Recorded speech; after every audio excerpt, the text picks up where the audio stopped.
o'clock and we're going to get started.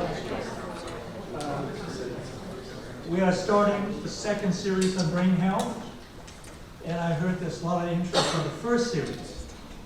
And with the first series, we introduced two young ladies, or faculty professors, Lisa and Janae. And unfortunately, they couldn't be here today. They are stuck in an interview for a department chair at UGA.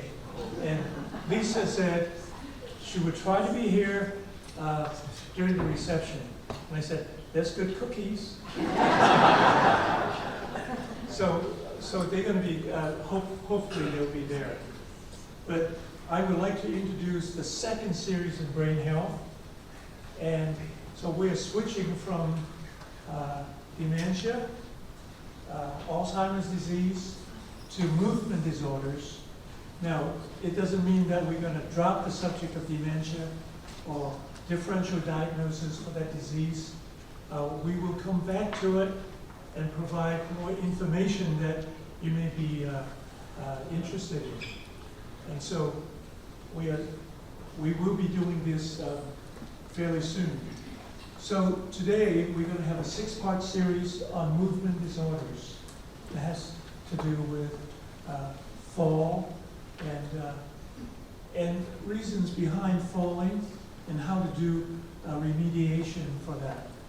So you will be introduced to 2 new faculty members who is into movement and the neurological substrate to movement and rehabilitation to strokes and movement disorders. And so the 2 faculty members are from the Department of Kinesiology. The first one is sitting way back there, and that's Deborah Baromi. She is really into movement. Even starting as an undergraduate. And what she did was she graduated with honors in neuroscience as an undergraduate and also in math. And then her next move is really specializing in cognition and movement. And so I would say she's the expert in that area. Now her partner is Dr. Jing Zhu, is over there in blue. She is another movement expert. She's actually the architect of this 6-part series you're about to see.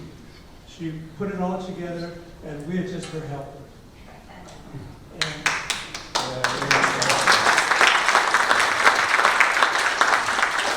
So I move the credit from me to her. If anything goes right, I'll take credit. If it doesn't go right, you can blame it on Jane. She has a different background in studying movement. Her undergraduate is in Iowa State in computer science. And then she switched over to Iowa State for a master's in psychology and specializing in movement. And then she went to, from there she went to University of California, Berkeley. And that's a school I wanted to go, but I couldn't get in. But Jane did get in and really did very well. And this is where she specialized in areas of movement, but she's going to add to it by doing a postdoctoral fellowship at Johns Hopkins. And this is where she specialized in diagnosis, scanning, and more importantly, recovery from stroke. And so she will have a session by herself specifically for that. And I think that'll be quite interesting. And I just want to say she submitted a grant proposal as a junior faculty to NIH, and she was scored very well. And usually, most of those, the study section, the review panel, we just kind of put it aside. But as a first-time grant applicant, she got scored not in the funding range. The funding is very competitive, And for some institute, it's about 5 to 10%. And she came in about 40%, which is very, very good. And I think the next round, she's going to get it. But we're going to keep our fingers crossed that she's going to get it and get her lab going. And so I would like to have James Zhu introduce our speaker.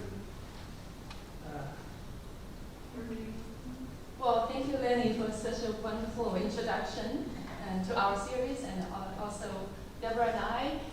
Such a great pleasure to have our first speaker, Dr. Michael Borich, to kick off our very first event of the second series of brain health on movement, this one. Right, so Dr. Michael, so I have to read this part. Sorry about this, it's very long. Dr. Borich is an associate professor in the Division of Physical Therapy in the Department of Rehabilitation Medicine in Emory University School of Medicine. He is also associate director of research in the department. So he's leading the research of one of the top rehabilitation departments in the world. And he also has secondary appointments in the Wallace Cooler Department of Biomedical Engineering, which is a joint Emory Georgia Tech department, and in Parker Pettit Institute of Bioengineering and Bioscience at Georgia Tech. He received his bachelor's degree in physiology and doctor of physical therapy, along with a PhD in rehabilitation science and neuroscience from University of Minnesota. So he's been busy. And he then completed his postdoc training at the University of British Columbia before he came all the way down to Georgia, joined Emory and Georgia Tech. Okay, so just a little bit about his expert, as you can see from the title. So he's a leading rehabilitation scientist on principles of neuroplasticity. So that's his specialty. And he's been working many years on in this topic, especially focusing on patients with neurological disorders such as stroke. I guess he's going to talk a little bit today, right? And his recent work has been focusing on balancing and control in aging and stroke. Okay, so just a little bit more about this person you're going to hear about.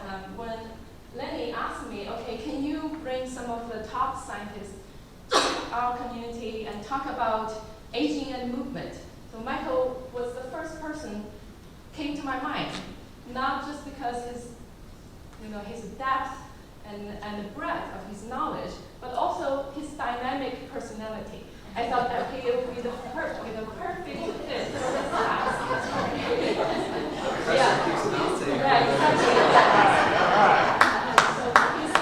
such a generous and kind. He's been a kind person to everybody around him. It's absolute delight and inspiration. And I myself not only learned a lot about rehabilitation science from him, but also just his approach to life in general.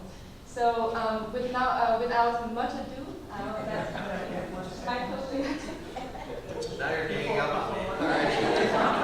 Okay. I just want to add one sentence. I can testify firsthand that Michael has a very dynamic personality.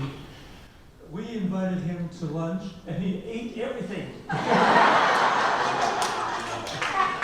don't know how you So he passed my test.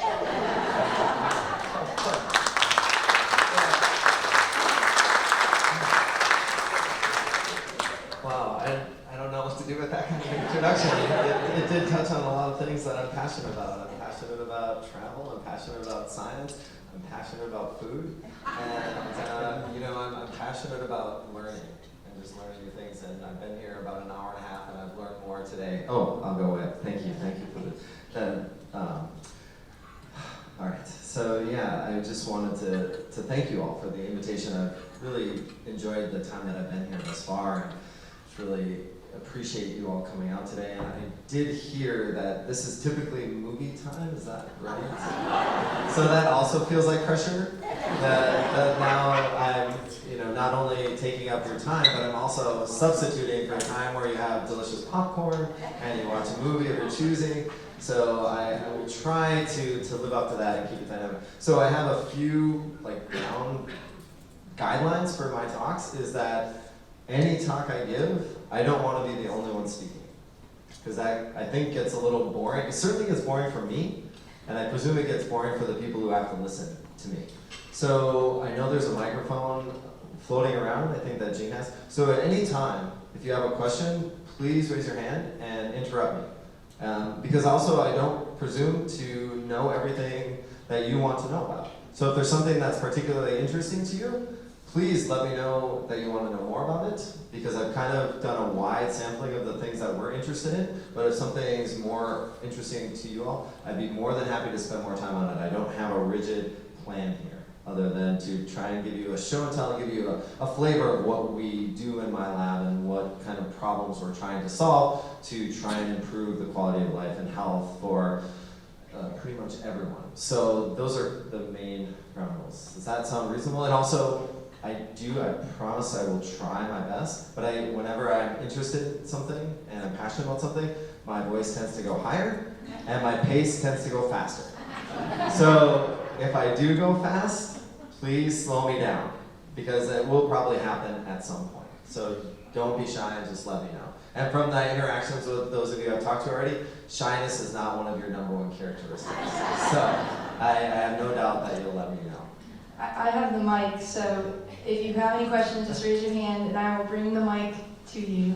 So don't be shy. All right, thanks, Deb. Okay, so we'll get started then, if that's all right.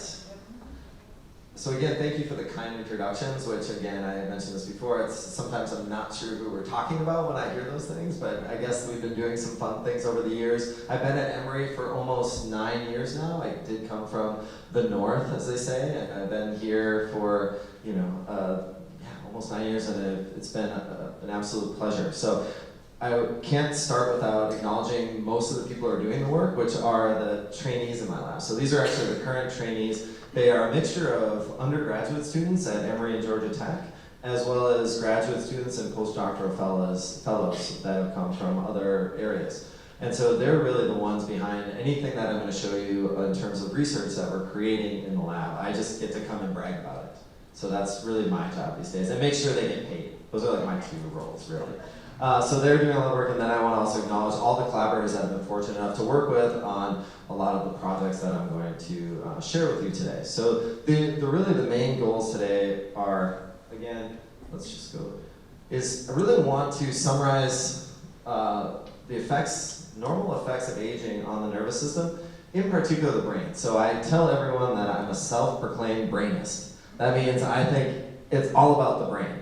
And I know inherently I'm wrong, but I do think that that is a key, and that's where I've spent a lot of my time. So if it's questions about the brain, I should be well adept at least giving you a suitable answer. If it gets outside of that, then we're all taking chances. But I will let you know what I know and what I don't know.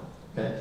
And we'll give some examples of how the normal aging process interacts with pathological processes. In particular, we're interested in stroke in my lab and what happens to the brain and the nervous system, and our ability to move after we've experienced a stroke, after a part of the brain has died, essentially. It's not just where the stroke has occurred, the rest of the brain responds to that as well.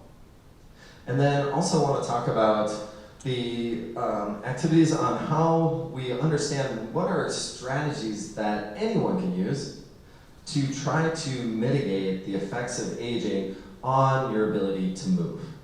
And I'll give you, we studied sort of 2 main areas in movement, is the ability to move your arms skillfully to engage in tasks of daily living. And also now we have become much more interested in how we control balance. And why do we care about that? We care about that because it's necessary to avoid falls. And in both cases, the ability to perform those tasks decreases as a function of age. Okay? But the good news is there's several ways that these aging effects are not fixed and that they are modifiable. And so I want to hopefully leave you with some strategies and ways that you can optimize your ability to move to really maximally enjoy your time in this beautiful community with each other. So those are my goals. Are we doing okay so far? Pace is okay? We're okay? Good. Okay. I will check in. Slow down a little bit? Okay, I'll try. I told you this is gonna be a challenge the whole time, but I will work on it. Good, but yell at me. I take well criticism, it's fine. So our lab is really, so everyone knows what neuroplasticity means. It's this idea that our nervous system, in particular our brain, and the connections that are made in our brain are not fixed, that they can adapt and change in response to experience. And that's really the focus of all of my work at the end of the day, is how can we positively change the brain? Because as a function of movement, the brain controls movement, especially movements that are required for activities of daily living. So this is just a very busy slide to talk about all the fancy things that we do. I won't get into any depth on what we're doing. In fact, I'll show you a lot of data, and I'll show you a lot of graphs. There will be no test. There will be no need to know all of that. It's merely show and tell, but I will only focus on the key points and what we've done to answer questions that I think hopefully are of interest to the broad audience here. Okay. So you don't have to worry about my rate of speed, and to make up for the fact that we're not having movie day here, which this is sort of by chance, is that I wanted to just share with you a brief video clip from sort of one of my inspirations in science, which is a researcher in the UK, Daniel Wolpert, who makes this is from one of his TED Talks that he had a few years ago, talking about why we should care about the brain and why we should care about movement. So I'm gonna let him take it away this is about a 2-minute clip. And in neuroscience, we have to deal with many difficult questions about the brain. But I want to start with the easiest question, and the question you really should have all asked yourself at some point in your life, because it's a fundamental question if we want to understand brain function. And that is, why do we and other animals have brains? Not all species on our planet have brains, so if we want to know what the brain is for, let's think about why we evolved one. Now, you may reason that we have one to perceive the world or to think, and that's completely wrong. If you think about this question for any length of time, it's blindingly obvious why we have a brain. We have a brain for one reason and one reason only, and that's to produce adaptable and complex movements. There is no other reason to have a brain. Think about it. Movement is the only way you have of affecting the world around you. That's not quite true. There's one other way, and that's through sweating. But apart from that, everything else goes through contractions of muscles. So think about communication, speech, gestures, writing, sign language. They're all mediated through contractions of your muscles. So it's really important to remember that sensory, memory, and cognitive processes are all important, but they're only important to either drive or suppress future movements. There can be no evolutionary advantage to laying down memories of childhood or perceiving the color of a rose if it doesn't affect the way you're going to move later in life. Now, for those who don't believe this argument, we have trees and grass on our planet without the brain, but the clinching evidence is this animal here, the humble sea squirt. Rudimentary animal, has a nervous system, swims around in the ocean in its juvenile life, and on some point in its life it implants on a rock, and the first thing it does in implanting on that rock, which it never leaves, is to digest its own brain and nervous system for food. So once you don't need to move, you don't need the luxury of that brain. And this animal is often taken as an analogy to what happens in universities when professors get tenure. But that's a different issue.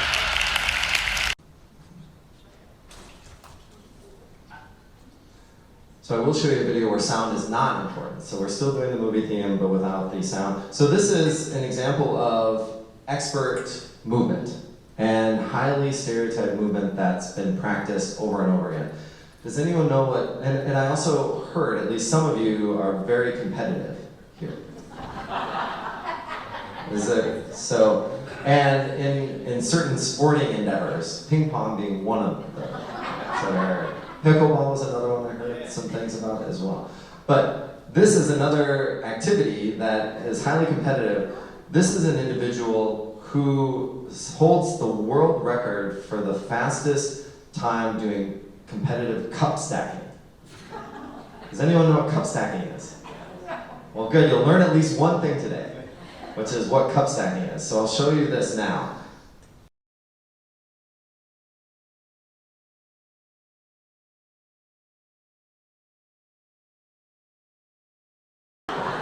Yeah. So he's the world record holder, as you might guess. Imagine if I or anyone here in the room did this, it would be a bit slower. But the idea here is that this didn't just happen by accident. He didn't just wake up one day and was able to perform that activity that quickly. That took a lot of practice, right?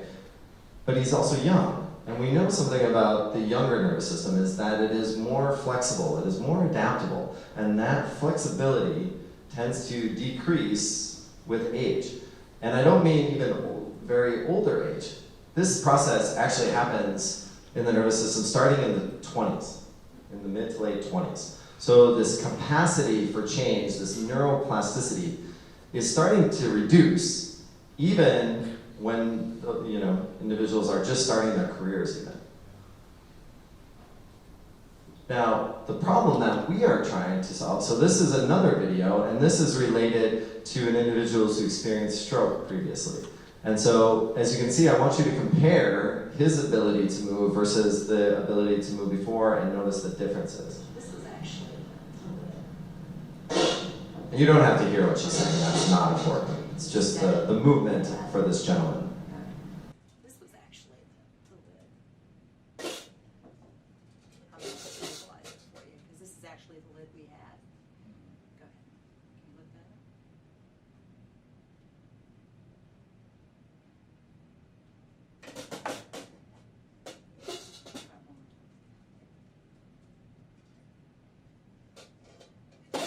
Good.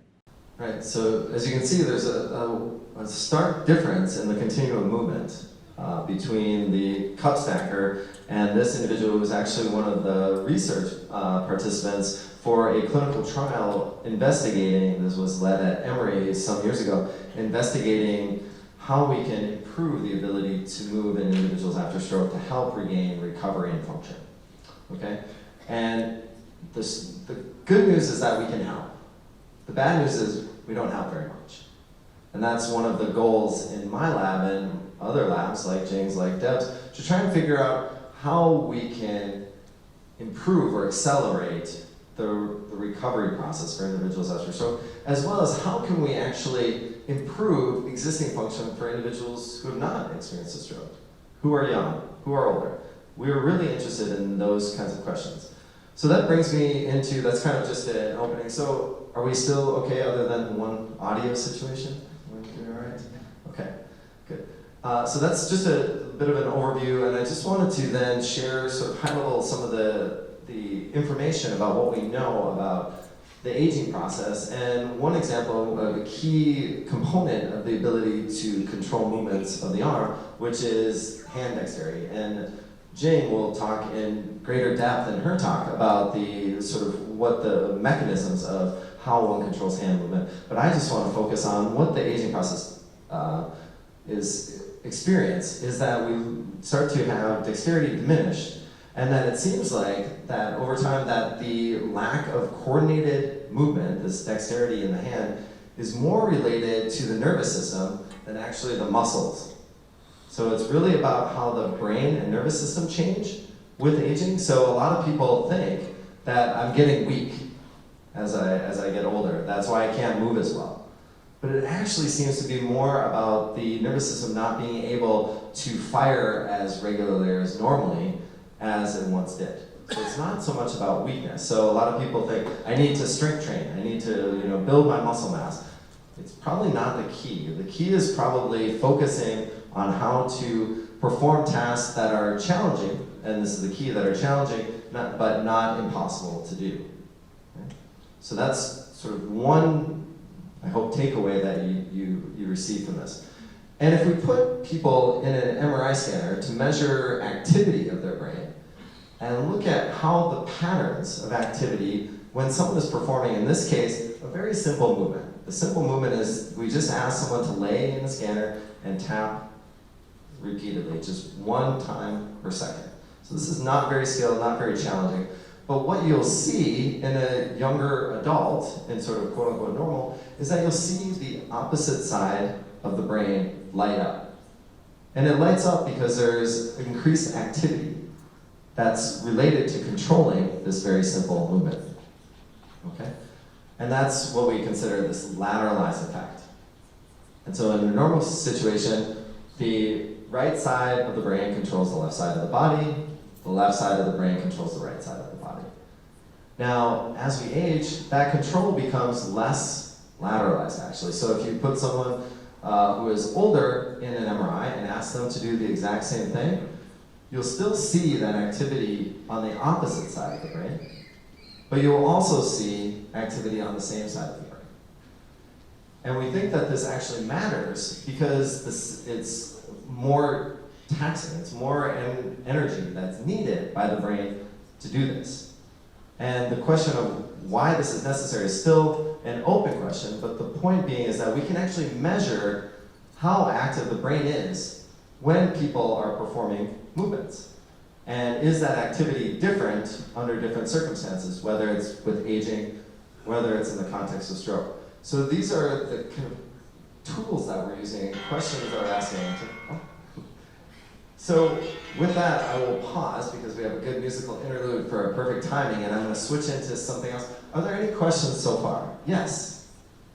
What is younger and how much older is older and how old is older? I was hoping someone would ask that. I didn't want to just say it, but I thought someone would ask. So yes, in this particular study, younger was considered 18 years old to 35 years old. And older in the study was 60 years old to 85 years old. Right? And so one of the key features that I'm going to come back to is, and in probably just a few slides, is that I am less and less interested in chronological age. Like, what is today's date and your birth date and the difference in time? Because that's merely a number and a way to just track time.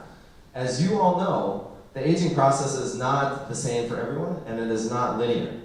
And so when we talk about having these age groups, we are now spending most of our time studying the individual differences in how they perform these movements and how the brain activates when performing these movements to understand what are the factors that are associated with what we consider, in our case, in the brain, a healthier brain when it comes to, irrespective of how old an individual is. In fact, we're getting to the point where we have studies where we're looking at just the brain, and we don't tell people what the age of the person is, and we can actually predict how old they are. And so, interestingly, individuals whose predicted age, I'll show one slide of this, those who have a predicted age based on their brain, and basically we look at the structure, sort of the health of the brain, and we can calculate an age. If that age is much younger than their actual chronological age, those individuals actually perform better on these types of motor tasks than those who have a brain age that is more similar or even older than their chronological age. So we now are much more, like I said, interested in a biological age rather than a chronological age. Does that help? Other questions? Oh, sorry. Are these results based on average individual groupings? Yeah, so that's a great question. These data, are they average? And in this case, yes. And so what you just related to the other question and response, that we see a tremendous amount of variability. And so looking at group averages is hard because there's a lot of change and a lot of difference in these activity patterns for people. And so that's, again, one of our motivations in my research is to get away from only looking at a group of people and saying, this group does this. We're much more interested in how can I look at an individual and connect their pattern of, say, brain activity with their pattern of behavior, rather than looking at just the sort of big picture in a sample of 30 people. Yeah. It works. Yeah, it does when you get your mouth up in front of it. Yeah. But these tend to be average individuals. You aren't using a Tom Brady type. Yes, we haven't figured out how to get into Tom Brady's schedule, but you're right. Yeah, so that's a good point to make. That and I'll put the plug in now. I mean, I would love to work with anyone in this room at some point to be involved in these studies. So feel free. All my contact information will be at the end. I know we're in Atlanta, but I'm happy to figure out ways to come here. And if you want me back, I'll come back anytime. This is a lot of fun. I just would love to have lunch. As long as I got lunch, I'll be back for sure.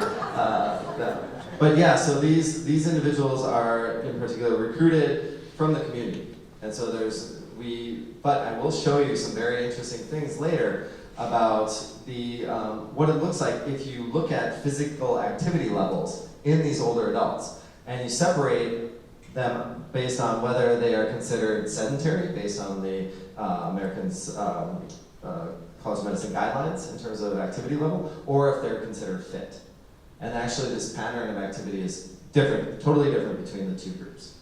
So going back to your Tom Brady example, that's one of the ideas that we got from that and from my colleagues' work, showing that, older is not necessarily older. There's a lot of other factors to consider.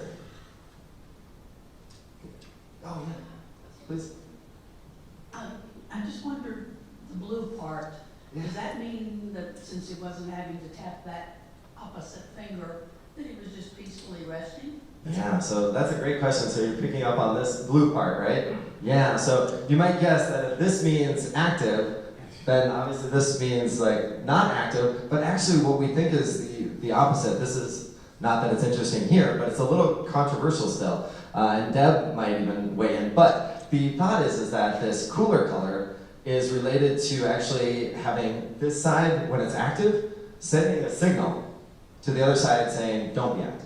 So as you can imagine, when you're performing some type of activity, if you think about playing the piano, and you're playing notes with one hand, what's happening is that this side of your brain is sending the commands to your muscle to move, but it's also sending another command at the same time, telling this arm not to move. And that's how we think we control sort of single and bimanual movements. And so that's what we think we're seeing here by the blue, is that they're actually the activity is being reduced when the other side of the body is active. So what we would expect is if you ask them to tap both fingers at the same time, it would look like that. Yeah, exactly right. Thanks for picking up on that. Deb, do you want to comment on that? Or did I do okay? That's good. I was just, if anyone wants to ask what famous celebrities have been in the scanner, there are a few I can talk to you about. I'll mention one. They had the musician Sting in the scanner doing different musical activities, and showed some cool things about how his brain looked different from others, as you might imagine. And if I remember right, I can't remember at Emory, but certainly at another university, University of Wisconsin, they've actually had several monks in the scanner to see what the brain is on meditation. And so you actually see these very profound patterns of brain activity during that particular state of consciousness of being. Yeah. Thanks, Deb. Okay, so we're shifting gears. So going to this idea of balance, which is our recent passion and interest in the lab. And why do we care? Why do we say that? I stole this from one of my trainees, so it's actually a much better slide than I would do. So falls are really a major issue, and they're a major factor in reducing independence and activity participation. And we're also interested, I know Lenny mentioned that the previous series was focused on cognition and dementias, and this part of the talk will actually talk about this intersection between thinking and doing, thinking and moving. And this is my opportunity to try to remember. I hear there's also a very interesting new ping pong game that's being developed, which is this diagonal ping pong multiple ball situation where two people are playing at the same time, where you're playing ping pong, but you're also having to attend to other people playing another game of ping pong at the same time. So that's really hard. And that's because, especially in what I'll talk to you about, is that the areas that are attending, attention is a limited resource. So we only have so much attention to go around. And when individuals get older or when balance function is reduced, we tend to now see areas in the brain that normally are responsible for attention now needing to be directed to balancing. And so this is the old adage of walking and chewing gum at the same time. It's hard to do two things at once.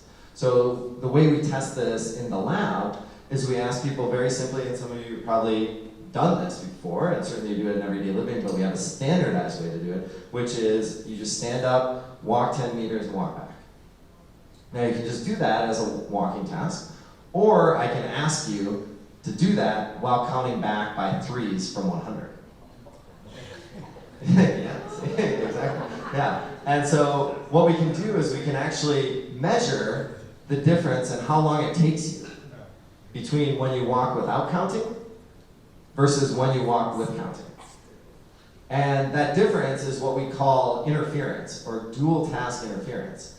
And it is an indirect way for us to figure out how much of that cognitive area, the thinking area, is now contributing to the doing era.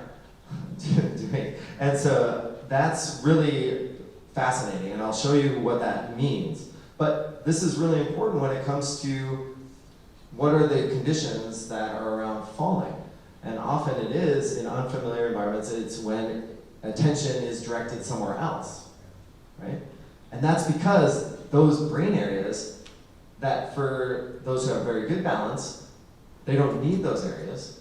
But for people who have poor balance and need those areas, that if those areas get taken in another direction for some other reason, now you no longer have the same amount of control for your balance. And so, again, we'll get into some of the little bit of the details here, but really our goal in my lab, as well as my collaborator Lena Ting, who's also going to come here, so she'll speak a lot more about balance and movement disorders, especially Parkinson's disease as one example, about how we try to study how the brain controls balance. Right? And one of the main problems is that we all know. Oh, yeah. Questions? Yes. Thank you. Can you go back a slide Absolutely. and read the statistics on the sidebar? I Yeah. wanted to see them, but they're too Oh, big. sorry. Yeah, the coloring is hard. It's a little much out. Let me read that for you. So the statistics here, which I think are actually quite compelling, so thank you for mentioning that, is that 25% of Americans age 65 or older, chronologically aged 65 or older, fall each year. That every 11 seconds, an older adult is treated in the emergency room for a fall. So if you just take the incidence and divide it by the time, every 19 minutes, an older adult dies from a fall. Okay? 95% of hip fractures are caused by a fall. And 20% of hip fracture patients die within 1 year. So as you can see, the connection between the major issue of falls related to quality of life and morbidity and mortality is very clear from the data. And so one of our passions is trying to figure out how we can help more people fall less. Yes. On the statistics of the falling of the 90%, how many of those break the hip before they fall? Oh, that's a great question. And that's a question I absolutely do not know the answer to. That's a really good question. Yeah, I don't know. The question was, so maybe you can repeat with the microphone. How many people who fall and break something, how many of those people have the actual break before they have the fall? So as in the break maybe also causing the fall? Yeah, that's a good question. My impression, and I don't know this for sure, so this is my guess is that these are focused on this as being an outcome of the fall, so as a result of the fall, rather than the cause of the fall, but I don't know that for sure. But that's typically how these statistics are calculated, but there could be situations where, because obviously a lot of these falls are unwitnessed, and so you are relying on subject report, and so they may actually not know that they may not know what caused their fall in the first place, but then they do have a fracture as a result. So there is that possibility. But I don't know of any work, or I haven't heard of work that has separated those out. That's a really good question. Yeah. Why do people who have had strokes very often commonly fall backwards?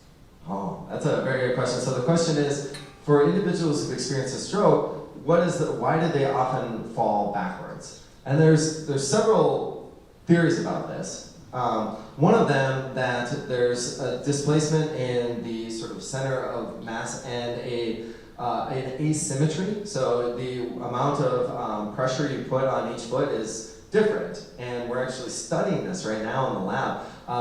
And we are actually challenging people's balance in that direction to see, like, so basically we have this fancy, and Lena Ting will talk about this, it's in her lab. It basically is a floor that moves.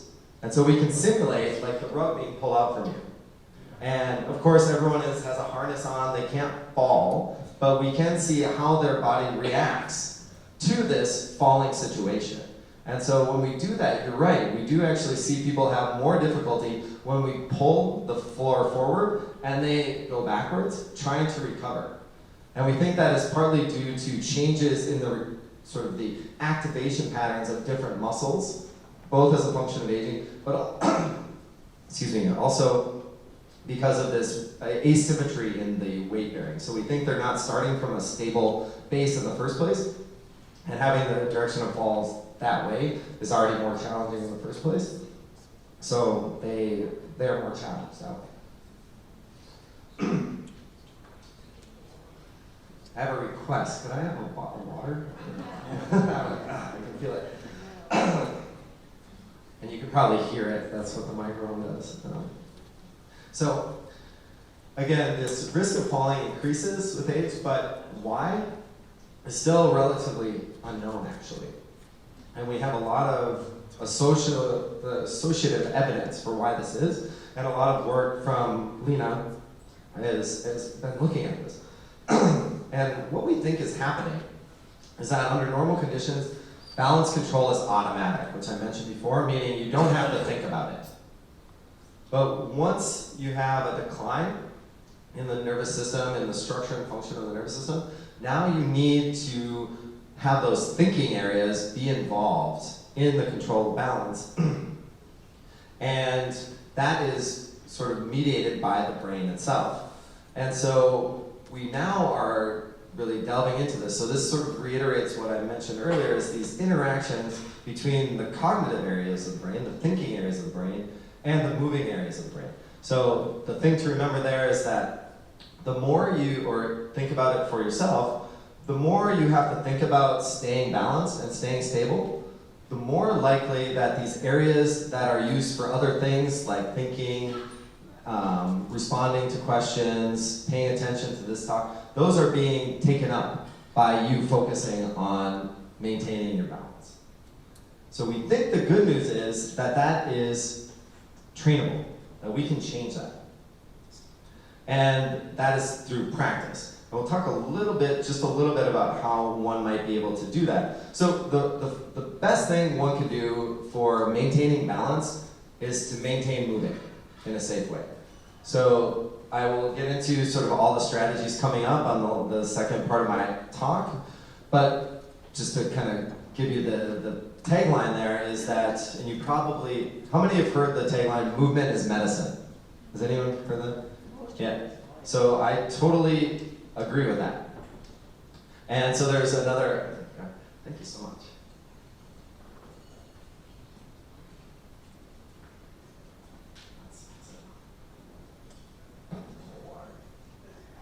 That'll work, I guess. Yeah, so the idea is that we need to practice moving to maintain our ability to move.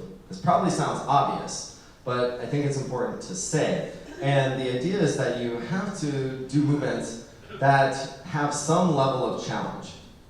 So it can't be just the basic, most basic movement. You have to do something that is a little bit difficult. And difficult for your balance while staying safe. So a simple thing one can do is working on, standing with a support available to you and trying to put your feet together, for example. This may be more challenging for some than others. If this is not challenging at all, we then say, okay, now move your feet so they're more in like a stride-like position. Okay, is that really easy? Okay, let's move it up a little. Now put one foot in front of the other. Oh, that's still easy, right? And you have a position. And so you can work on these ways of balancing. And then the key is, I would say, based on what we are doing, if you wanted to put this into practice, what I would do is find someone who wants to be your balance buddy and do it together and try and have a conversation while you do it. And so then again, I would start small. I would just say, okay, let's, and see where you're at, because I don't know where you are. So these are just suggestions. These are not prescriptions. These are ways that you could do this for yourself, is stand, very simple, your feet apart, and carry on a conversation. You say, yeah, I can do that very easily. Okay, great. Now make it slightly more challenging. Put your feet together. Carry on another conversation. Perhaps have someone in different places so you have to move around the room, or maybe talk about something at somewhere else that requires you to move your head in space. Okay, that's very easy. Now, again, make the base of support narrower or more challenging, and try to continue that conversation and see where it sort of becomes very challenging. And that's the place you want to be, in this area of challenge, where you're trying to distract the thinking parts of your brain by actually thinking, and make the moving parts of your brain and nervous system do the work. Does that make sense? Yeah. Okay. All right. So in the interest of time, let's not even talk about this, really. This is just details that I mentioned earlier. The point is that when we look at this in the lab very systematically, this is what we found. And this is the support for what I mentioned before, and this idea is that this ability to think and change your thoughts, this sort of flexibility in thinking, which we measure in the lab on a simple paper and pencil task. So what people do is there's an array of circles that either have a letter or a number in these circles. And what we ask people to do is to move, to draw a line connecting the dots. So it's just a fancy connect the dot game, where we move from smaller numbers to larger numbers. So you just go 1 to 2 to 3 to 4 to 5 to 6 to 7, right? And you try to do that as quickly as you can. Then we make it a little harder, and now not going from 1 to 2, we then put it in letters. So now it's, okay, go 1 to A, 2 to B, B to 3, 3 to C. And so this is now what we call set shifting, meaning you have to change sort of your thinking from number thinking into letter thinking, and go back and forth. And so we can see how quickly one can do that. And this is that idea of flexibility of the system. And so we can measure the difference, just like we measure the difference from walking without counting versus walking with counting. It's the same kind of idea. And we see that if you have difficulty shifting between one set and another, actually your balance is also worse. So there is this very clear connection between thinking and balancing. And so we're really interested in this idea of improving and sort of moving the thinking parts away from the moving parts in a safe way in terms of a therapeutic approach. So this is, for the moment, the last balance slide. So are there additional balance questions? Okay. And I was told we're just going straight through, so feel free to get up and do whatever and leave if you want, or whatever works for you all, but I'll just keep going till we get through. Okay, so the other thing I wanted to talk about, it does now kind of at the intersection of balance and cognition and navigation. So I don't know if it happens here, but how often do you find that it's hard to find your way around? Is this something that occurs for anyone here, or is it very easy to navigate from one place to the other?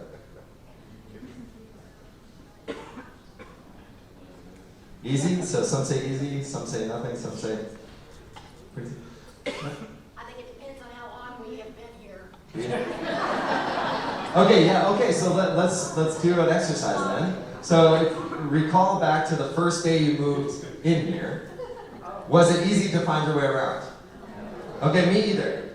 I just got lost actually a little bit when I was walking around, seeing all the activity rooms and marveling at everything. I was a little bit distracted. So I think I could have been, if Abigail would have left me, I might have been done for. We wouldn't have had the talk, I would have been stuck in the OT area, I don't know.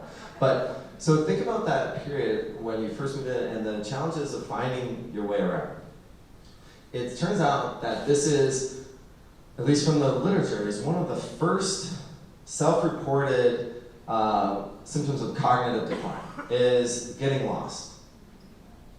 And in this case, what you all experience that first day is actually normal, right? Why would you know your way around?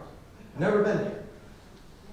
But over time, you should become very familiar with the area and know your way around. And if you find that, oh, actually it's difficult to find my way to, the ping pong table, it's difficult to find my way to the lunchroom, or it's becoming like, oh, wait, did I go the right way?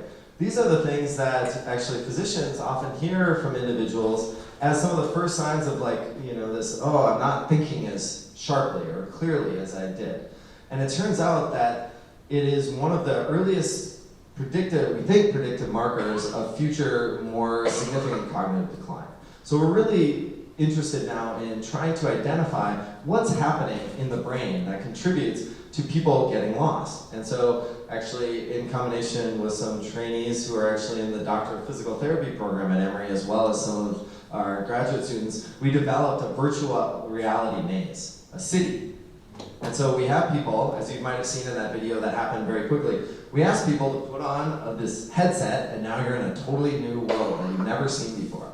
And we just ask you to try to find your way around. We give them targets. And of course, it's really hard at the beginning because they have no idea where a pizzeria is because it's a place they've never been before and it actually doesn't exist.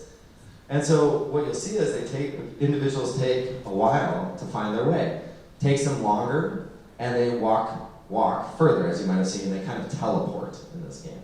Now we have a cool treadmill that you can just walk in place in 360 degrees. So you can walk around in this environment and try and find your way around. So this is one of those projects like, hey, if you are in Atlanta and you want to do a fun research study, this is a good one. So just let me know. So the idea is that you get in this environment and you have to figure it out. You have to find your way around. And it turns out younger adults are better at finding their way around than older adults, the same ages that I mentioned before. But you probably can't see it on the screen, and that's okay. The take home is that there's a lot of variability. Some older adults are indistinguishable from younger adults in how they move around the space. And others show a really major challenge with moving around. And we've actually shown it seems to be linked also to some of these thinking processes that I mentioned earlier and their balance ability. So there seems to be a relationship, and we think that's because these brain areas that are often engaged in one of those things at a time are now being engaged in all of them.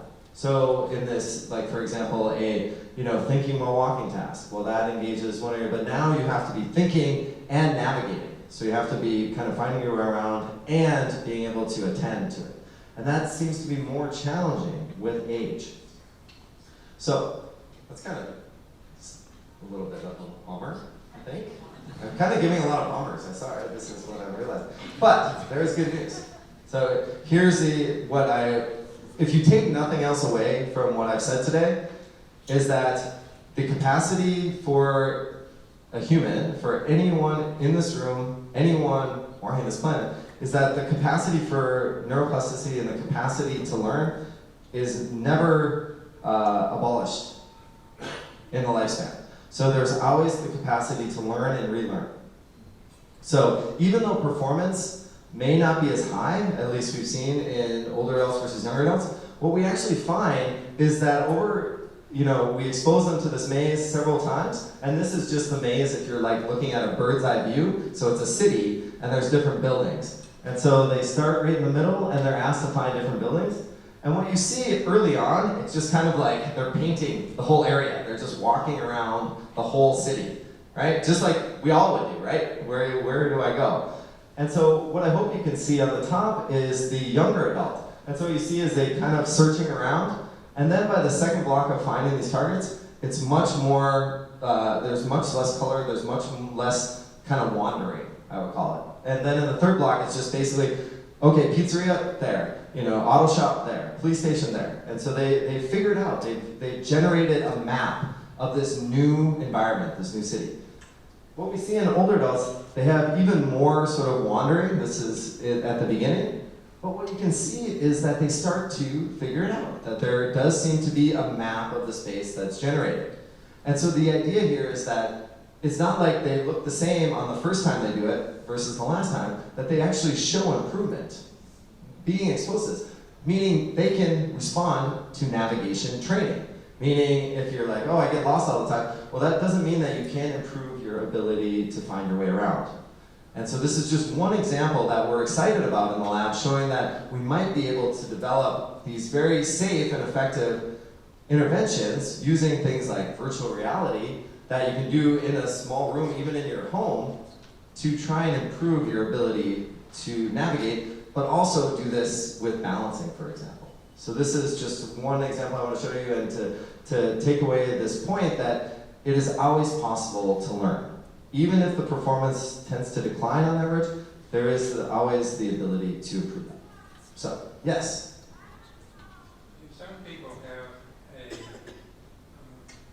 intuitive ability to find their way around, and others can never do. Yeah, so this idea of, are some people like intuitively good navigators versus those who get lost very easily? I mean, anecdotally, you all can, and maybe your, spouse, partner, one of you is one of these and one is the other. I won't, say, but I know this situation. And so you've seen it anecdotally, right? So yes, there is a lot of variability across individuals. That's correct. But it tends to be that even though there's a lot of variability across people, there tends to be a general, common effect of, these changes in how the brain works on how well someone can navigate. Now, I don't know of any studies that have taken a person from when they were in their 20s and asked them to navigate, and then followed them till they were 75 and asked them to navigate again to see the change. But when we look at them sort of on average, we do see this variability, but it's more consistently lower in older adults than younger adults. But yes, that's absolutely the case that some people have better navigation ability. And that is very trainable. There's a seminal research study, which is very cool, that looked at, so who's been to London in the room? If anyone's been to London? Right, so did you get lost there? Yeah, I definitely got lost there. So one study, this famous MRI study, actually put London taxi cab drivers in the MRI and measured the part of their brain that is responsible for spatial memory formation, the hippocampus. And it turns out their hippocampus is larger than the average person. And they attributed it to this having to learn, and this is before GPS, obviously. This is when they had to learn it the real way, right? And they actually showed the brain, we think, changed in response to this experience, which is navigating that very convoluted city structure in London. So I always love that stuff. It's very exciting. So I already told you about this, right? Chronological age is fixed. You have a date of birth, and we have today's date, and there's a difference between those, and there's no changing that, right? So that's fine. It is what it is. But as I mentioned before, that the trajectory of aging is not fixed. And it is not a constant linear change.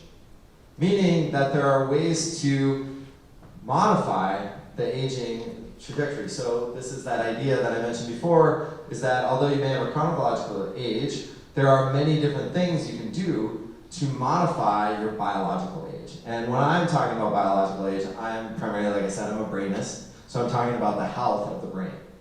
So you guys are a very well-educated group and know a lot already. So I'm gonna stop talking for a second and ask you all, what do you think are key factors in, say, reducing your predicted brain age? What do you think is the best research on what helps? Use it. Use it, I heard. Sleep, good. Exercise? Nutrition? Yeah, nutrition, diet. Reading, so yeah, so you using it? Active friendships. All right. We can just, what's that? Sorry, Sudoku? Yeah, so, yeah, exactly. So you guys are transitioning us perfectly into the second and last part of the talk. But you already know it, so this part of the talk can be very easy. So there's many things that I think, by a function of you all sitting in this room, are already doing. I'm in some ways preaching to the converted, I imagine, but hopefully converting you even more. Is that there's these keys that we already know that are associated with what we might consider successful aging or increasing the health span that have a direct effect on the health of the brain, right? And I'm glad it was brought up, these relationships and friendships. That's actually a very important piece of this, that it's important a way to engage the brain, right, in terms of interacting with others. And that's actually been shown, Lenny's work and others have shown that this is one of the key factors that's associated with successful aging really late into the lifespan. That's great. Okay. Still doing all right? I'm having fun. I don't know if anyone else is having fun, but I'm enjoying this. So I hope at least a few of you are as well. So I'm going to move probably just really quickly through this. Another fun study, and two studies. So this is just to do a little fancy science show and tell from what others have done in the past that's really inspiring to me. So I mentioned that study about the taxi cab drivers, right? Well, that was after the fact. They just brought in people who were like, we know you're taxi cab drivers, so we think your brain's going to be different than someone who's not. And it turned out it was. Well, can you actually create a different brain by exposing it to a certain task or asking someone to do a certain thing and measure the brain before and after you ask them to do that certain thing? So in this case, the fun one on the left, this is just pictures of the brain. You don't have to memorize anything, you don't have to know. What these individuals did is they were asked to learn how to juggle. So can anyone juggle in the room? Okay, so we might do this study. Maybe we should do this here.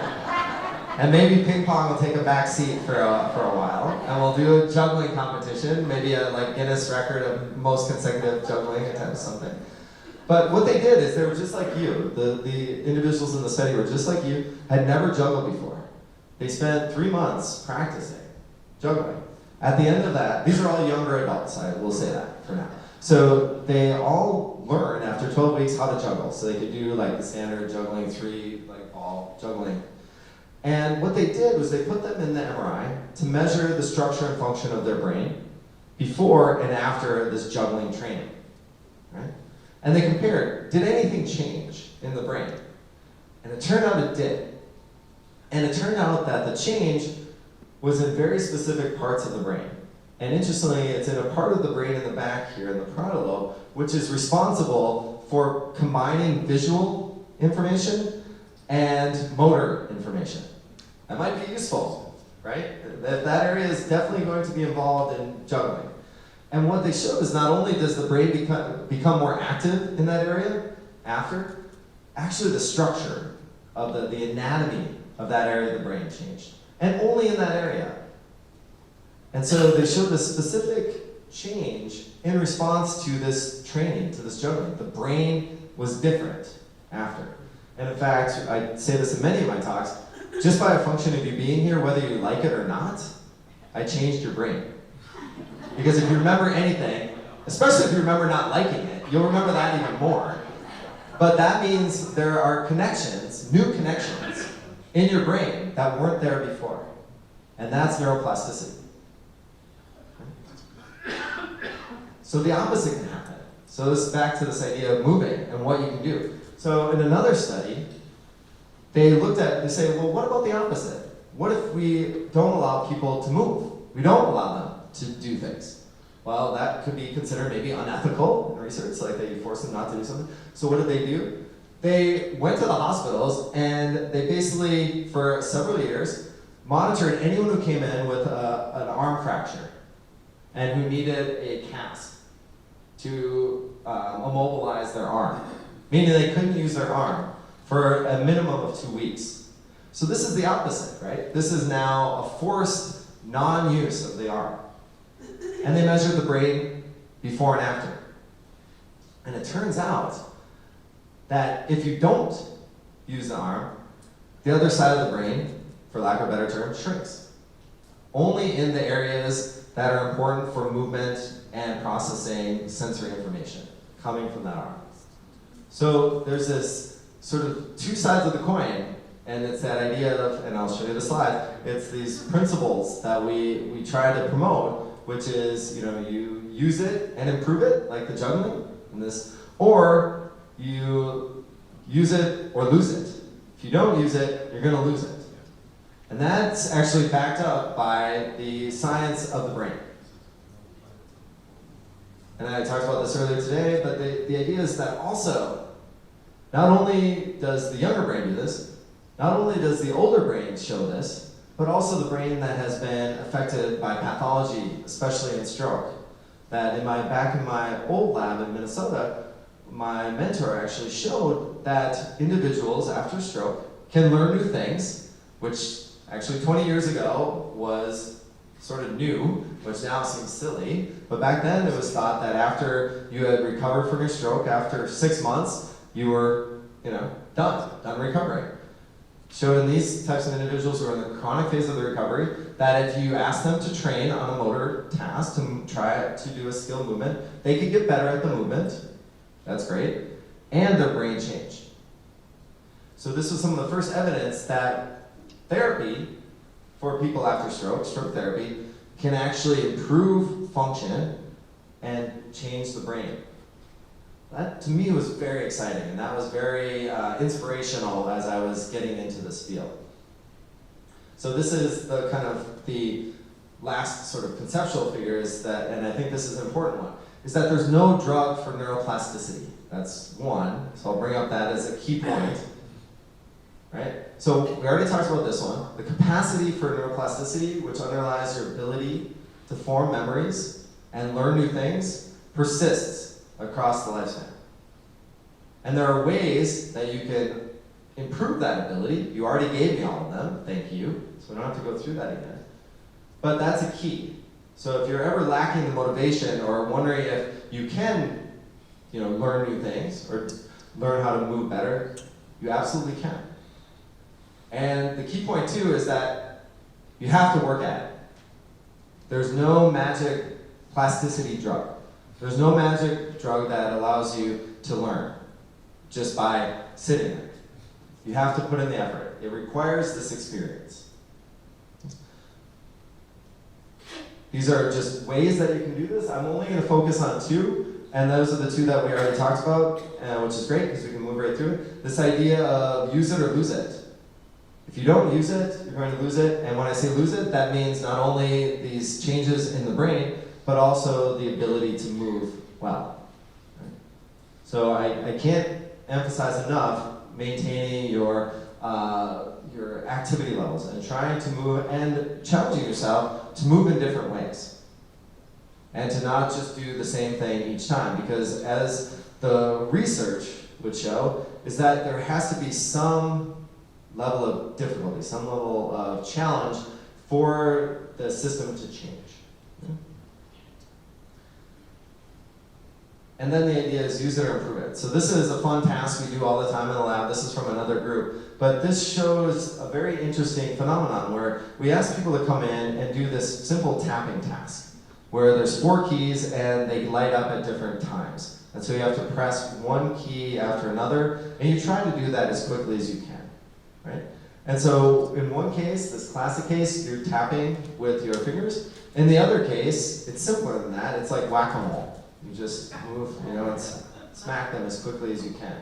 So we can all agree that this is actually going to be more difficult inherently or more challenging than this version of the task, right?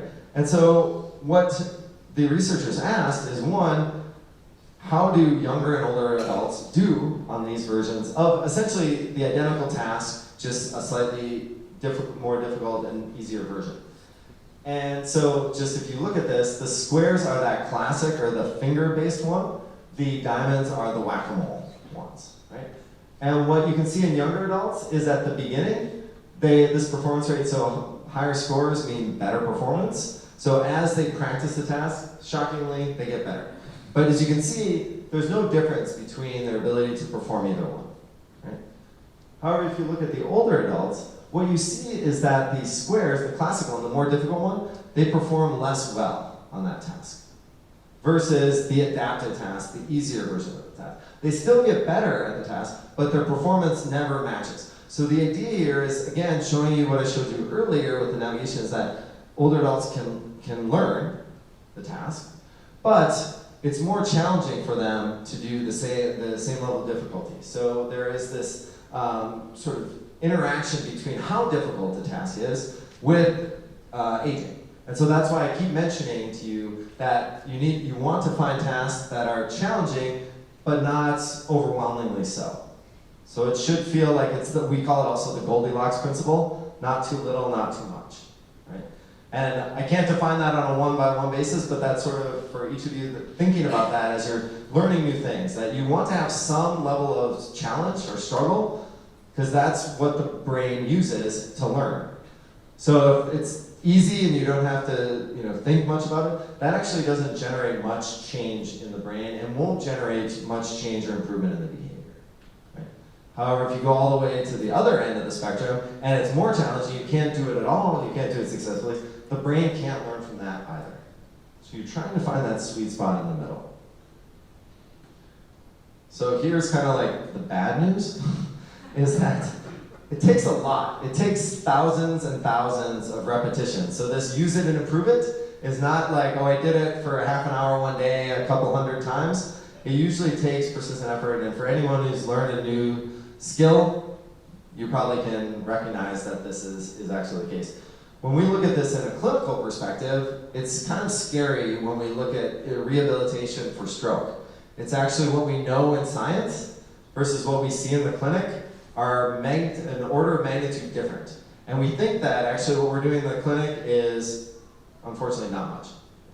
In terms of driving this type of task-specific training, that's probably why we're not seeing the level of recovery that we would expect, and why many stroke survivors are living with sort of permanent levels of impairment. That's one aspect. But it's really hard to do that many things and be engaged and motivated to do it, actually, both for the patient and the clinician, actually. So we're getting very close to the part where we need to stop and have someone ask a question, because I can look around and say he's talked a lot right now.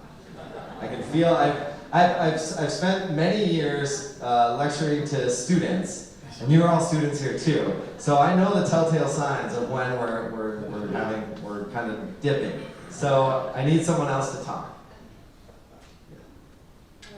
Speaking about the amount of practice, doesn't it, I look at that, the clinical at zero practically, and that just really boggles my mind.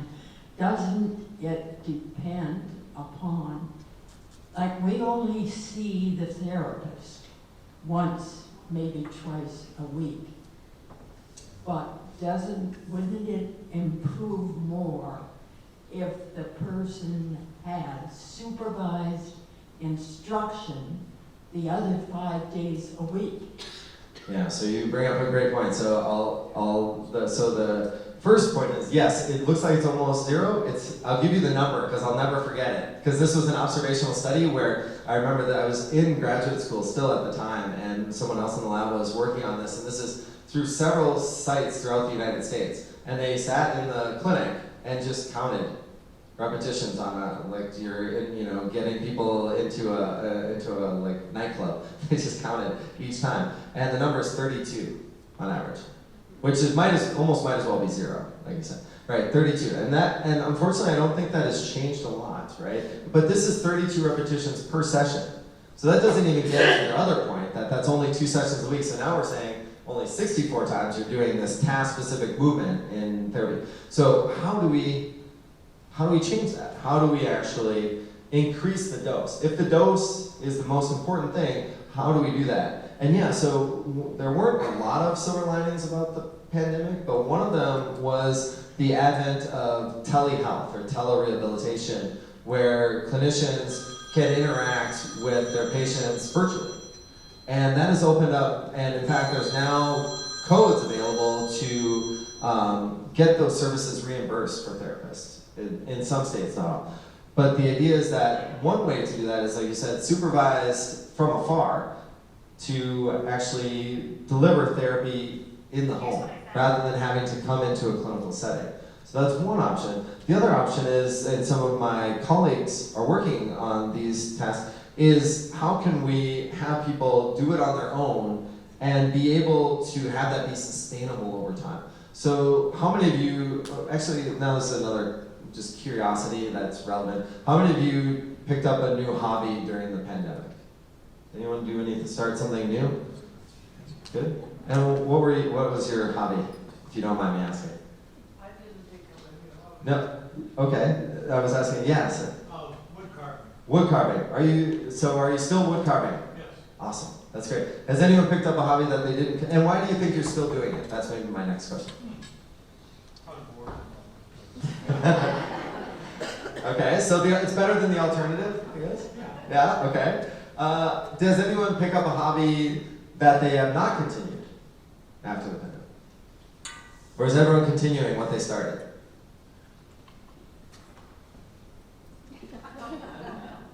So like, I'm kind of I guess the point I'm trying to make is that it's hard to make these habitual, to engage in tasks and maintain motivation over time. And so we're really trying to figure out, because therapists know, quote unquote, think they know what's best for a patient in many cases. Here's what the prescription of exercise is, and you send them home with the patient, and most often the patient will do that and has well intention to do that. But over time, it's just, life happens and you don't keep up with it. So one of the things that I think is most important in motivating myself and motivating others is to try and find things that you're intrinsically or inherently interested in, right? So if you need to move more, this idea, like I mentioned, hand coordination decreases over time. Well, okay, so let's say you don't want your hand function to decrease. I'm not gonna say, okay, do my tapping task, because you might be like, I don't care about this. This is not interesting. So you might do it for a research study for a day, but you're not gonna continue to do that no matter how much you want to maintain your coordination of your hand. So then I might ask, are you into music? And then and they say yes. Let's just say this is a great scenario. Yes, okay. Well, do you play the piano? Hopefully they say no. Okay, well, have you ever thought about learning the piano? No, I hadn't thought about that. Well, that is one way, if you're interested, in a way to actually work on coordinated finger movements that allows you the opportunity to develop a habit for that task that you can maintain over time. So it's a long way of answering your question, I hope, is that we're trying to figure out how we can combine the number of repetitions, so these hard numbers, that are actually doable in real life for people to maintain and persist over time. But that's a really big challenge, and it's a big challenge to figure out, especially if people need very supervised activities or exercises for very specific problems. That is where it becomes challenging. How do you motivate the patient to do the exercises every day of those 5 days that you don't see the therapist? Yeah, so how do you motivate them? I think the idea, at least in my is to give them the autonomy to choose what they do to a large extent. In terms of, I know, and I tend to treat it, I think I've mentioned this a lot, I tend to treat it like a restaurant. And here's the menu. These are your options. Pick which one's most interesting to you. It turns out, just by the fact that you get to pick, you're more likely to do it. And you're more likely to continue to do it because it was your decision, not someone telling you to do it. So that's one way I do it. The other way I would try to do it is to try to figure out incentivization. And trying to break it down into doable chunks. Rather than saying, look at 5 days a week, you have to do this all 5 days, otherwise that you failed. I would say, looking at, okay, how do you maintain the motivation daily? And how do you maybe pair it with something you're already motivated to do? to work it into a normal routine. So those are some of the strategies that we try to use, and I would, I guess, offer to you all on how you might, motivate yourselves to continue with a certain, say, hobby or, exercise or task. Does that help at all? Yes? Do most of these examples apply to somebody recovering from a stroke, or is this just in general? Yeah, so... And, because my question is it applicable to people that have balance problems? Yeah, in fact, all of the examples I was giving, I don't think my brain even thought about stroke once, interestingly, but I think it applies directly. So I think the overarching general principles are applicable across everyone.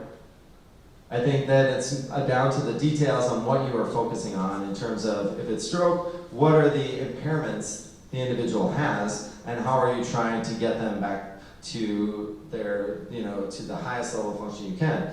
If it's someone who has actually no diagnosed pathology, then it's more about how can we maximize the level of function. In this case, if it's balance function, if someone does not have a falls history, doesn't have a clear balance deficit, but they want to maintain or even improve their balance, I would still do the same thing. But it might be less, even probably in those cases, less prescriptive about what they do other than finding things that challenge their balance. Say in stroke, someone who's had a stroke, I might want to be a little bit more focused on what types of things they're doing. Yeah. You say this applies to everyone. Does that apply to someone who has been diagnosed with dementia? Yes. Yeah. So that's a great question, actually. So yeah, let me repeat the question. So the question was, applies to everybody. Does that apply to someone with dementia? And so I said yes automatically, and of course there's always caveats to come after that. But I think my immediate response is that I think we separate those. We think that especially in those cases, because memory for previous things is impaired, that means that you can't learn. And especially when it comes to learning movements, that we know in the nervous system that the areas that are involved in learning more conscious things, like facts, episodes, like events in one's life, those are handled by different areas than learning movements. And so in dementia, typically most dementias, the areas that are most profoundly affected are for those areas that are for conscious recollection of facts and events, but less so for movements. And so that's why I'm saying that, yes, those individuals retain, and there's work showing they retain the ability to learn, but you do have to change how you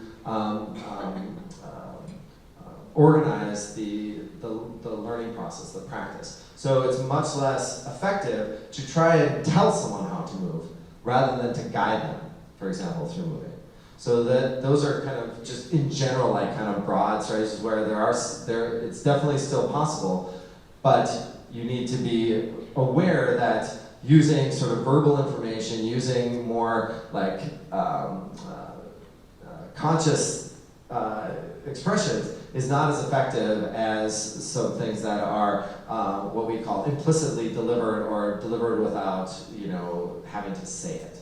And that tends to be more effective in helping individuals who have substantial cognitive impairment like dementia be able to still learn how to move or to maintain the ability to move, right? So this idea if someone has dementia, they're not safe to move around, or there's some of these thoughts, and I think that's not necessarily the case. And so I think that's an important thing to remember in these sort of scenarios. Does that help? Great. Any other ones? Okay. So I'm going to go right to the end. That's okay. I'm sure you want to stay here all day, but I'm not going to bore you with all of our research. Okay? But I am going to tell you, again, about two things that I'm also passionate about that I've touched on a little bit as strategies that you can use, and you've already brought them up. So these are just two of the ones that you already brought up, and how you can have access to low-cost strategies to augment this ability to learn. Right? And the first one is exercise. already mentioned this. And I worked with my colleagues at the Atlanta VA Medical Center as well as at Emory in the ideas of, well, how does exercise actually work? And how does it benefit? And so the nice thing about exercise is that, one, it's just good for you generally, but it has specific effects on brain health, right? And if the brain is healthy, the brain is more able to learn. That's kind of the operating premise that we have. So any kind of exercise that increases and primarily increases blood flow to the brain is going to have positive effects on brain health. And so this goes back to, I won't sit here or stand here and prescribe what's going to be the perfect brain health exercise routine. You can ask, but I will say, I'll just stop you there and say I don't have that. What I will say is, I would like you to engage, if you are interested in this as a way to help, is that you do things that, again, you're interested in. So, in doing as exercise. So if it's walking, if it's playing ping pong, if it's swimming, anything that gets your heart rate up to some extent, and that you can do safely, and that you like doing, are going to have probably the largest amount of benefit to your brain health in terms of exercise.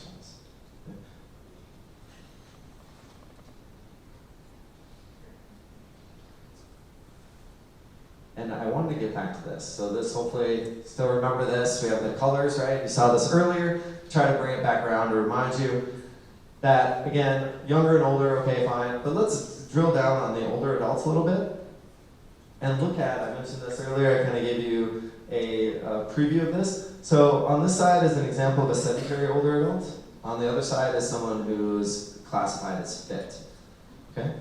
And hopefully you can see that those, and this is again the same task where they're, in this case, tapping with their finger, and you see the opposite side of the brain light up in both cases.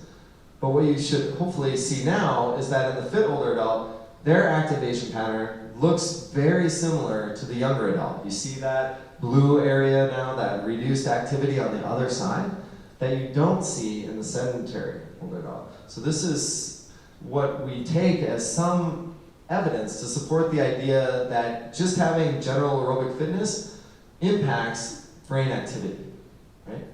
And so this is a nice example of, and in fact they've gone on to show that if you try to make sedentary people fit by putting them in a 12-week cycling program, a stationary bike cycling program, that you actually can take people from looking like this to looking like this. And they do, the good news is that, it's a little complicated, but the good news also is that their motor function, so again, they don't practice any motor tasks, but if you give them tasks before this aerobic fitness training and give them the same tasks after, they actually get better at those motor tasks, even though they didn't practice them. So it seems that exercise has a generalized positive effect on motor performance. So if you start exercising more and you play, well, maybe you do this as your own study, you play Lenny and ping pong, and then you exercise, increase your exercise for 6 to 8 weeks, and then play them again, and you should win. I mean, you should win both times, I guess, but you should definitely win after the exercise, is what I'm saying. Even without practice, and you can't practice ping pong in the middle if it's a real study. But the idea is that you can benefit, that some of this, it doesn't have to be all just, doing these tasks themselves. You can get benefits from other things that also give you benefits in other areas.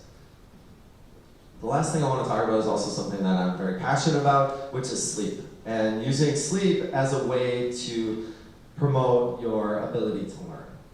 So, how many of you would say you have good sleep? Awesome, great. How many of you would like to improve your sleep quality? Okay, that's interesting. So basically the same amount. So everyone has good sleep, but they want great sleep. That's what it sounds like. That's great. Okay, perfect. And so why is this a problem? Because sleep disorders, diagnosable sleep disorders, occur in almost every neurologic disorder. They co-occur, and some might even consider that they exacerbate the neurologic disorder, and that's kind of a different topic. But the idea is that we also see that sleep disorders increase in prevalence with aging.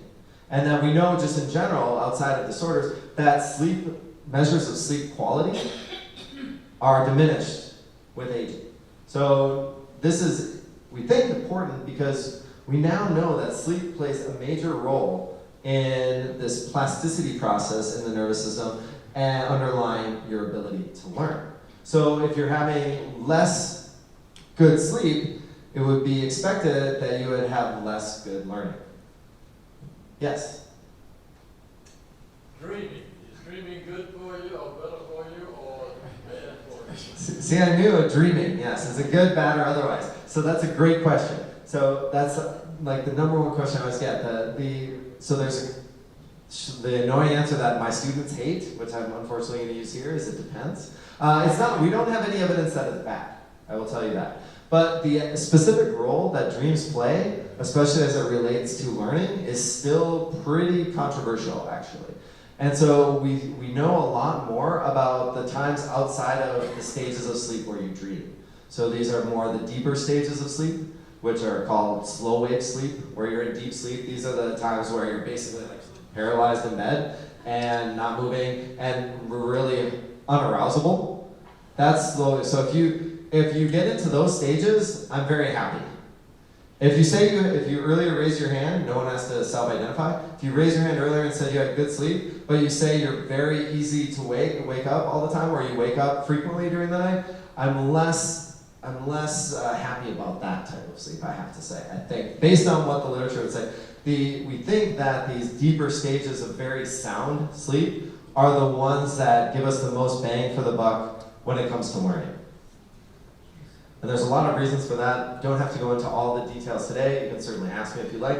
But if you're getting into deep sleep where it's really hard to wake up and you sit, these old sayings like I slept like a log, I like hearing that when a patient tells me that. That suggests that you're in these deeper stages without actually measuring it.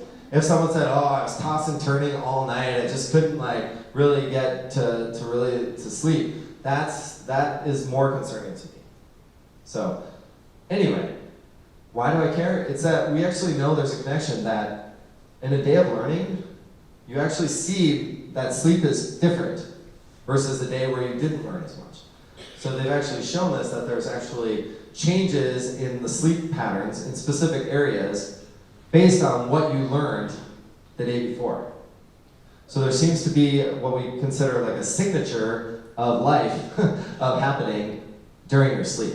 And this happens both in REM sleep, so it's hard for where dreaming occurs. We still don't know what to make of dreams, and that's totally beyond my ability to interpret what dreams mean. We think they're mostly like chaotic representations of different things, but anyway, that's part of it. But the idea is that you see changes in these different stages based on what happened in the day, okay? And that, if you sleep, that promotes your ability to learn, they say, and if you're deprived of sleep, it makes it more difficult to learn. So again, sleep is good for storing the information that you acquired during the day, but it's also good for boosting or improving the acquisition of what you learned during the day. And this is a little bit of a busy slide, but I just want to put the idea here is that waking activity and sleeping activity are tightly coupled. So what happens during the day influences your sleep and what happens at night. And this is really important to remember. So changing daily habits can actually change sleep habits. It seems like I'm not as worried about this group because they seem, at least subjectively, you're doing well in sleep. But if you're not, you can think about things that are very helpful to improving sleep quality. This is, very classic things that many of you are probably already aware of. Limiting caffeine intake late in the day, limiting alcohol intake before bed, trying to avoid highly stimulating environments before you sleep, these sorts of things, all have an influence on how well you sleep that particular evening. And one of my favorite quotes, I mentioned this also earlier today, is that actually sleep is so we still don't know why we sleep. We spend, if we're lucky, a third of our lives sleeping, which, I don't know, I feel like I'm missing out on everything when I'm sleeping. So it's really must be an evolutionarily important reason for why we sleep. And one of the sort of what I would consider a plasticity biased researcher on the role of sleep thinks that sleep is really the price we have to pay for plasticity, our ability to learn. We can't have that ability to learn without having sleep come in and help sort of organize that process. So sleep is very important for us and an opportunity for us to help our learning process. And I think we're just right at the last part. So again, this is kind of the last thing I want to touch back on, which brings together the sleeping idea with this idea of finding that sweet spot for learning. And it's the same exact study that I talked to you about earlier with the whack-a-mole game versus the, the finger tapping game for older and younger adults. And what we see, again, these are not support, this is just how much benefit did sleep provide to the ability to perform this task when they come back the next day and do it again. And really the key point is that sleep improved memory consolidation, meaning they learn more for older adults, but only when they did that adapted or easier version of the task. It didn't seem to help for the more difficult version. And we think that's because this more difficult version was too challenging and so therefore was not optimally learned. And so sleep did not have the ability to optimally sort of help further the learning process. But for the adapted task, where it did in younger adults for both versions of the task that we said were learned. So we think that there's this, again, reiterating this sweet spot where you want to find something that is challenging, but not too challenging, right? That we think not only does that help the waking learning process, but it'll also help maximize the benefits of sleep to this process. Lenny, do you have a question? Yeah, I think we can modify the graph on the right for older adults with practice. So there's a number of studies that show with practice, the age-related differences would get smaller and smaller to non-existent. And so the question is, with practice, if you could make the performance of older people similar to younger people, what would be the other peripheral measures to show whether they're the same or different? The behavioral performance part, you can equate. Mm-hmm. Yeah, exactly. So the point is, what Lenny's saying is that if you, let's say, and correct me if I'm wrong, so if you had these people, so they only practiced this one time, like you said, one day of practice. What if they did 5 days of practice and the older adults then performed just as well as the younger adults because, yeah, they started lower, but then they caught up. And that's exactly what we would expect. And you're exactly right, that we think they're actually, younger adults and older adults are actually fundamentally in different learning stages. And that older adults stay in what we term the novice stage longer, meaning that the difficulty they can handle at that given time is less than older adults, again, on average. But then they will progress out of that stage into what we consider more of an associative stage of learning, just like where we think the younger adults probably almost start at, or at least advance to much earlier. And then, yeah, I would actually expect that you would see the same sleep-related effects after, say, 5 days on the, say, looking at the performance on the 6th day and the relationship that I would to the younger adults, what you see at the beginning. Absolutely. Well, another way I could prove or disprove your hypothesis is that you find older adults who's good at tapping. Mm-hmm. Exactly. Yeah. So they would start out with a much higher level or equal level to young, and then see what happens to the sleep measures.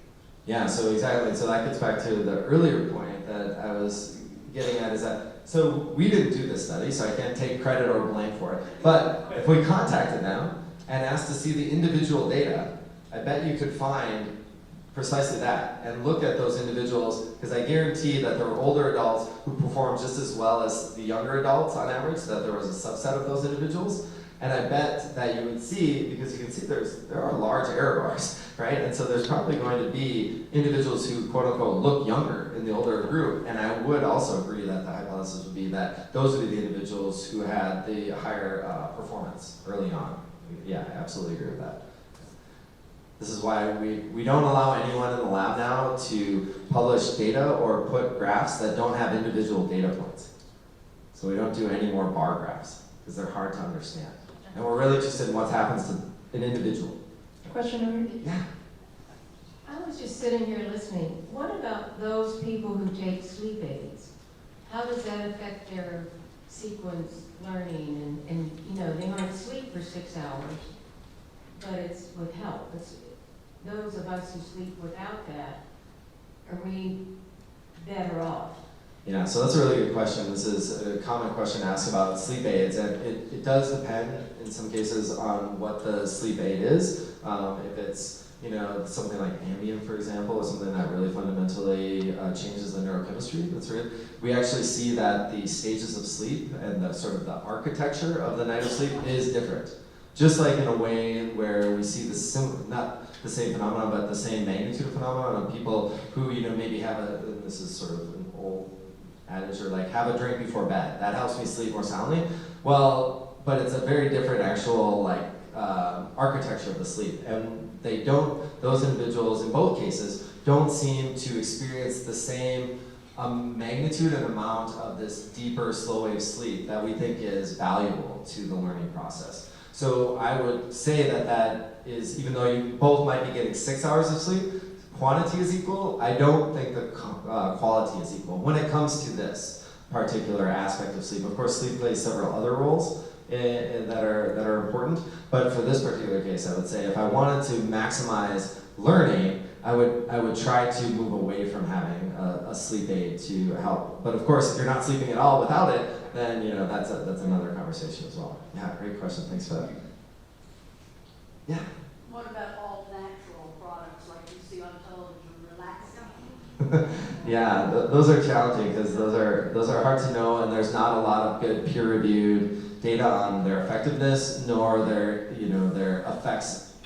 effectiveness in terms of improving sleep quality at all, much less how does it change the architecture of normal sleep. So yeah, with any kind of supplement, it's a real kind of wild west, I would still say, and that it's, you know, a buyer beware. As long as there's, you know, not evidence that it's toxic, then it's potentially okay to try, but I would not anticipate that it would be that the claims are going to be substantiated to what they are, and that there's probably more likelihood for unintended, like, undesired effects than the intended desired effect, if I'm being quite honest, especially on an individual basis. Yes? Are there any studies related to the effects of diet related to sleep? Because the transfer from short-term to long-term memory is in fact the production of proteins. And you have to be well nourished for that process to take place anywhere, any organs. Yeah. But I wonder if there's any research that supports the role of good diet. Yeah, no, that's a great question. In specific to sleep and the sleep quality. So there's definitely data showing that nutrition does have a role to play in sleep quality. I'm not as familiar with any studies that have, you know, looked at, you know, augmenting someone's nutrition profile and then measuring how that influenced sleep-related learning.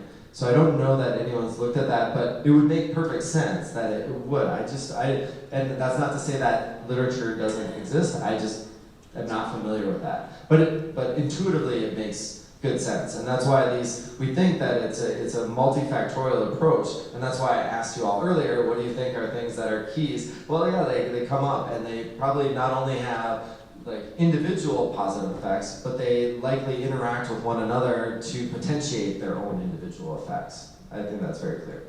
Okay, for the last, I'm going to pass on this, and I'm just going to stop. And, oh, yes.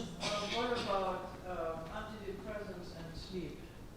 Yeah, so antidepressants and sleep. So very similar. It really depends on the dosage, and it depends on the chronicity, but there is some work showing that antidepressants do reduce the sort of the typical sleep quality architecture that we see, yes. But to the degree compared to like sleep aids, I would say is less, and tends to, and just like how I talked about the brain is very plastic, the actual brain does modify its responsiveness to antidepressants over time, thus the antidepressant effects that may not be intended, like on sleep, tend to diminish as someone becomes adapted to that particular, say, dosage. That's why I mentioned the chronicity as well as the amount. Yeah.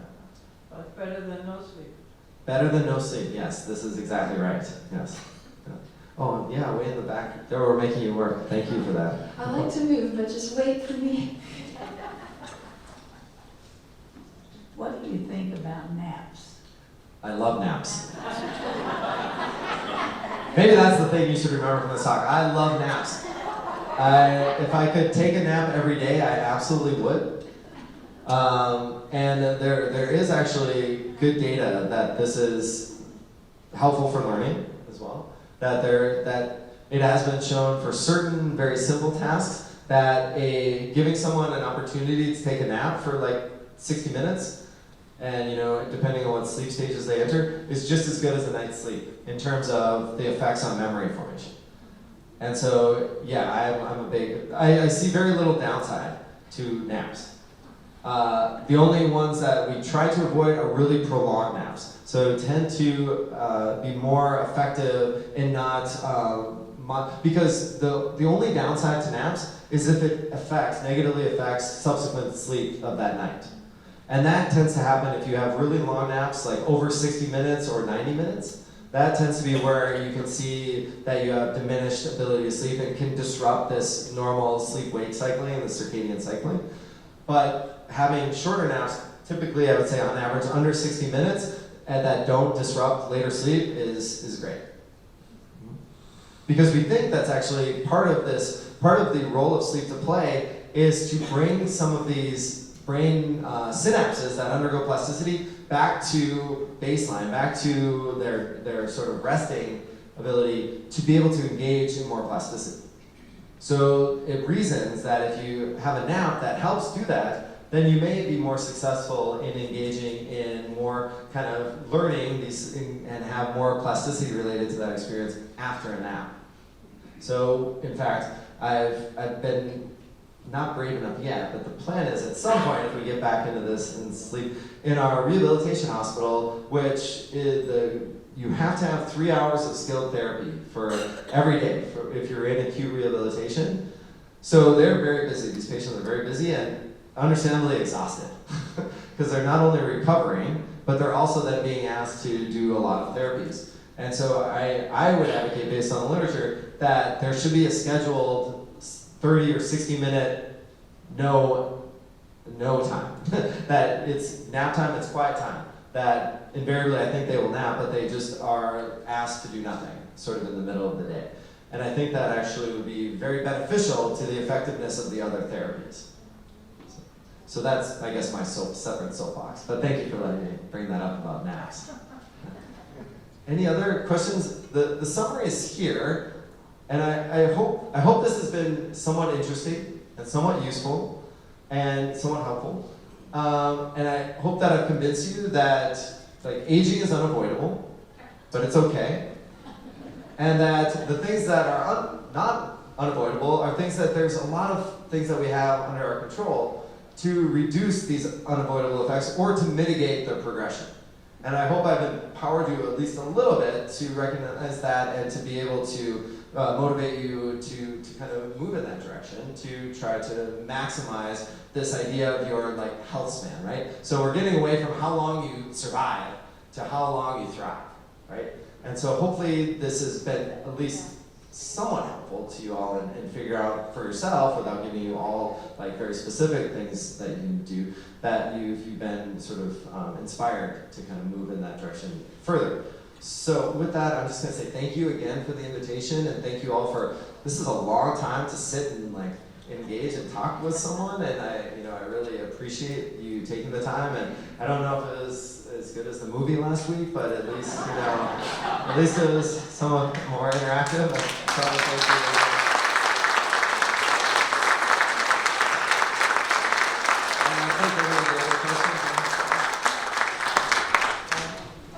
We have a reception of coffee, cookie, tea, so that you can get closer to Michael.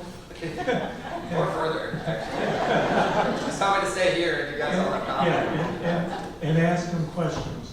And I have to say, this is just an excellent lecture. Thank you so much.